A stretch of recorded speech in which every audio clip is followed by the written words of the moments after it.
What's cracking? It's your homie Ice Cube. Just wanted to address a few things. You know, everybody been checking out the internet. My man Katt Williams. You know, first of all, I just want to say, you know, we shot that movie over 20 years ago. So, you know, people have different perspectives, and it's been a long time. I also want to say, you know, every comedian that I've worked with, every comedian that I've put in a movie, I only put them in the movie because I thought they was funny. I thought they was perfect for the part. I tried to put them in a position to win. That's what it's all about, you know. I don't, you know, I look at from, you know, Chris Tucker and Bernie Mac and Mike Epps, Katt Williams, you know, Ricky Smiley, Michael Blackson, Cedric, Kevin Hart. You know, all these guys I know are funny as hell. You know, I didn't discover them. You know, they were doing their stand-up or doing their thing, and I knew that they were great and that they could act, and that, you know, if I have an opportunity, I was going to give them an opportunity. You know, to me, that's what it's all about. You know, as far as, you know, specific things, you know, Katt was 100 on a few things. Most of what he was saying, a couple things, you know, I just want to clarify.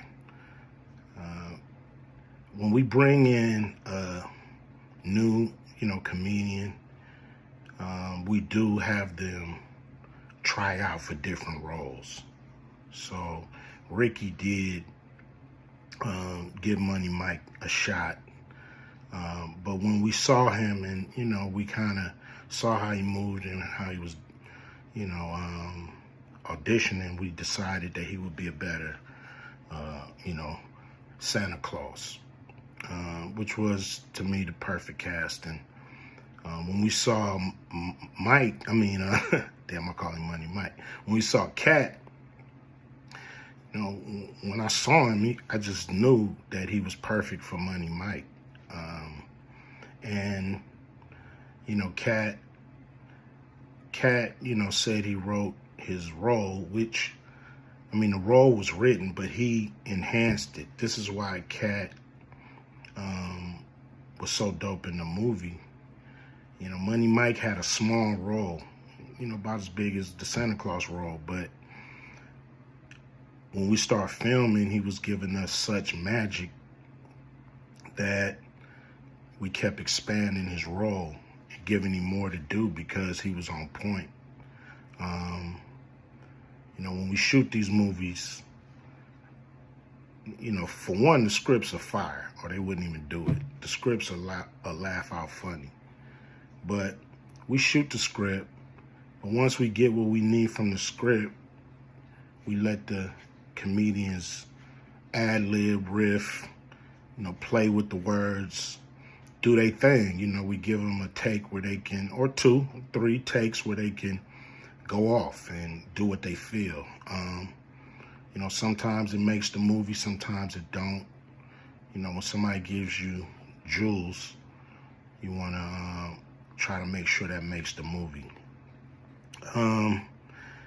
So in the movie, there's second thing I want to clear up. It was never, I would never shoot a rape scene in a movie, especially like Friday, where you actually see this happening on camera. That ain't my style. If you check out any of my movies, they not raunchy. You know, we did a movie called Players Club where the subject matter was a little raunchy, but for the most part, even that, we left it to your imagination. So the only reason that kind of stuff was in the movie is because you have 3 villains in Friday After Next. You have Santa Claus stealing presents You have Damon, just got out of prison, sweating. Craig and Day for the rent money. And then you have Money Mike, you know, a pimp that treats his woman, you know, like a property. So Craig is always fighting the villains in the movie, you know, from the Joker brothers to Debo. And so we already had Craig fighting Santa Claus. And the only real way to get rid of the other two villains was to have them go against each other. And the plier joke was always in the script. You know, it was never, we would never ever show that. You know, that's not my style if you look at any of my movies. So, you know, that was never a discussion. You know, we, you know, at that point in everybody's career, you know, we would listen to a certain extent, but we wasn't gonna change the movie for any actor. You know, we do what we feel, and if it was a rape scene, it would have been in the movie. It was no reason not to shoot it. But that's not my style. I don't even like that kind of shit in movies, on camera. And so, you know, that was, to me, a little discrepancy there. You know, Katt, he wrote a lot of his part because, you know, like I said, he was giving us jewels, so we were keeping the camera rolling. He was coming off the dome. He was coming prepared every day to steal the show. You know, that was his mission. And, you know, that's what he did, you know, with the movie. And it launched his career, you know. And I'm proud of the movie. I'm proud of all the guys who've, you know, come through, you know, a Q Vision production and went on to do bigger and better things. And look, you know, a lot of people are talking about pay and how much they was paid on these movies that were extremely low budget. You know, most of these guys worked a couple of days, you know. And when you're doing a movie, there's over 100 people working on the movie that need to get paid. Most of them got to get paid every day. And there's pre-production and post-production. Even after you finish with the actors, you got to pay editors and sound people. And my movies are all about quality. So most of the money go up on the screen. I'm not giving you no bullshit. I'm not giving you no low budget, you know, shit you can laugh at because it's so cheap. So, you know, we try to put all the money on the screen.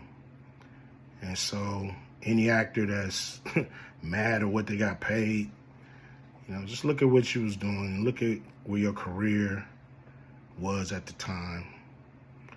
You know, take a look at where it is now.